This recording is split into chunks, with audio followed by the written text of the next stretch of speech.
नमस्कार, आप देख रहे हैं मुंबई तक। मेरा नाम है कमलेश सुतार। मुंबई तक पर आज हम चर्चा करेंगे उस शख्स के बारे में जो पिछले 2 दिनों से महाराष्ट्र की राजनीति का केंद्र बिंदु बना हुआ है। वो व्यक्ति है पार्थ अजीत पवार।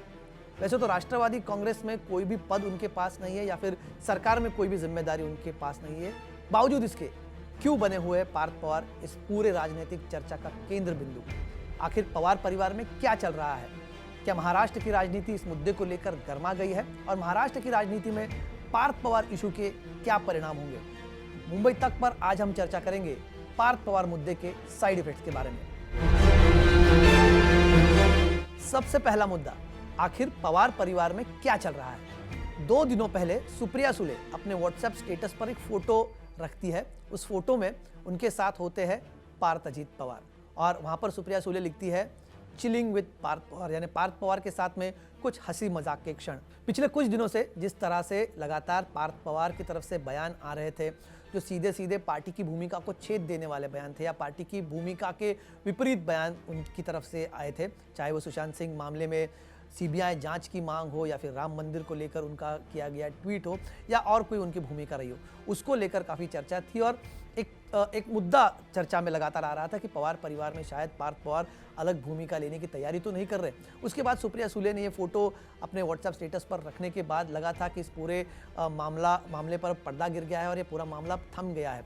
शायद पवार परिवार ने आपस में ही चर्चा करके पार्थ पवार को समझा दिया है और इस मुद्दे पर फुल स्टॉप लगा दिया है। लेकिन उसके कुछ ही घंटों बाद जब शरद पवार पत्रकारों से मिलते हैं, पत्रकार उन्हें पूछते हैं कि पार्थ पवार की सीबीआई मांग के बारे में आपकी क्या राय है, तो शरद पवार कहते हैं कि वो पार्थ पवार की मांग को कौड़ी की कीमत नहीं देते, यानी उनके लिए कोई मायने नहीं रखता पार्थ पवार का बयान। और उन्होंने सीधे सीधे कह दिया कि पार्थ पवार इमैच्योर है, यानी पार्थ पवार का ये बयान बचकाना है और इसीलिए उनके बयान को वो कुछ भी कीमत नहीं देते। अब ये बयान सिर्फ पार्टी के अध्यक्ष का नहीं था, पार्टी के सुप्रीमो का नहीं था, बल्कि पार्थ पवार के दादा का बयान था।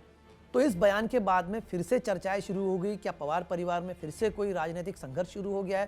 क्योंकि एक दिन पहले सुप्रिया सुले ऐसा दिखाती है कि पवार परिवार में सब कुछ ठीक चल रहा है और दूसरी तरफ सीधे शरद पवार पार्थ पवार पर इतना तीखा बयान देते, एक तरह से उनको राजनीति में उनकी जगह दिखाने का काम दादा शरद पवार, पार्टी के सुप्रीमो शरद पवार करते हैं। तो इसीलिए चर्चाएं शुरू हो जाती है एक बार फिर से कि पवार परिवार में शायद फिर से कुछ तो गड़बड़ चल रहा है, शायद फिर से एक बार राजनीतिक संघर्ष नए सिरे से शुरू हो गया। हम आपको बता दें, जब अजीत पवार ने पार्टी के खिलाफ बगावत की थी उस वक्त भी सुप्रिया सुले ने व्हाट्सएप स्टेटस के जरिए अपनी भावनाएं व्यक्त की थी और बताया था किस तरह से उनके साथ धोखा हुआ है, आखिर विश्वास करें तो किस पर विश्वास करें, ऐसा बयान उन्होंने व्हाट्सएप स्टेटस के जरिए उस वक्त भी दिया था। और इस वक्त फिर से सुप्रिया सुले एक दिन पहले कुछ स्टेटस रखती है, दूसरे दिन शरद पवार ऐसा बयान दे देते हैं।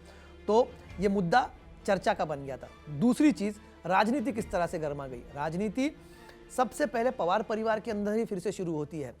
पार्थ पवार के मामा यानी पद्म सिंह पाटिल वो बयान देते हैं कि पार्थ पवार पर उनको अभिमान है। अब पार्थ पवार के बारे में उनका ये बयान आना एनसीपी के एक पूर्व नेता की तरफ से, पद्म सिंह पाटिल एक ज़माने में शरद पवार के करीबी सहयोगी माने जाते थे, एनसीपी के वरिष्ठ नेता थे, लेकिन कुछ ही दिनों पहले विधानसभा चुनाव के पहले उनके बेटे राणा जगजीत सिंह पाटिल ने पार्टी को अलविदा कहा और भारतीय जनता पार्टी में शामिल हो गए थे। और इस तरह से उनके घर के एक सदस्य का बयान आना फिर से एक बार परिवार के अंदरूनी कलह की तरफ इशारा कर रहा था। दूसरी तरफ बाकी राजनीतिक पार्टियों ने भी इस पूरे मामले में अपनी राजनीतिक रोटियां शायद सेकना शुरू कर दिया।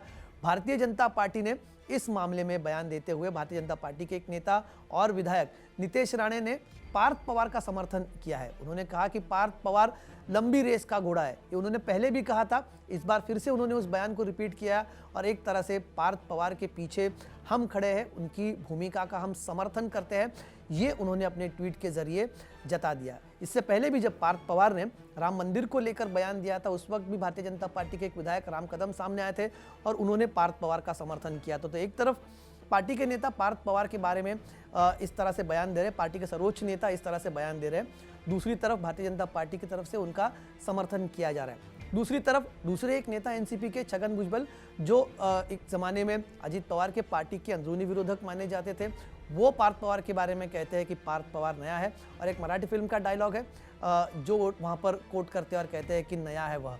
पार्थ पवार राजनीति में नए हैं, तो फिर से एक बार शायद अजीत पवार को घेरने की कोशिश इस तरह से की जा रही है और इसके जरिए महाराष्ट्र की राजनीति गर्मा रही है, ऐसा कहीं ना कहीं प्रतीत होता है। दूसरी चीज़, इस बयान के कुछ ही घंटों बाद अजीत पवार जो कैबिनेट मीटिंग में थे वो कैबिनेट मीटिंग छोड़कर चले जाते हैं। आमतौर पर जब भी अजीत पवार के बागी तेवर दिखाई देते हैं वो इसी तरह से अचानक चले जाते हैं, फ़ोन बंद कर देते हैं और एक तरह से इनकम्युनिकेडो यानी फ़ोन आउट ऑफ रीच करके चले जाते हैं। कल भी शायद ऐसी अटकलें लग रही थी कि जिस तरह से अजीत पवार के बेटे के बारे में स्टेटमेंट आया है, अजीत पवार इसी तरह से इनकम्युनिकेडो हो जाएंगे, इसी तरह से फिर से एक बार आउट ऑफ रीच हो जाएंगे। लेकिन कुछ ही घंटों बाद अजीत पवार सीधे जाते हैं सिल्वर ओक चाचा शरद पवार से मिलने। उनके साथ उस वक्त एनसीपी के प्रदेश इकाई के अध्यक्ष जयंत पाटिल भी उनके साथ है। जयंत पाटिल बाहर आकर कहते हैं कि परिवार में सब कुछ ठीक है, परिवार में कोई संघर्ष नहीं चल रहा और ये जो मीटिंग थी ये प्री डिसाइडेड थी, यानी पहले से ही निश्चित की गई थी।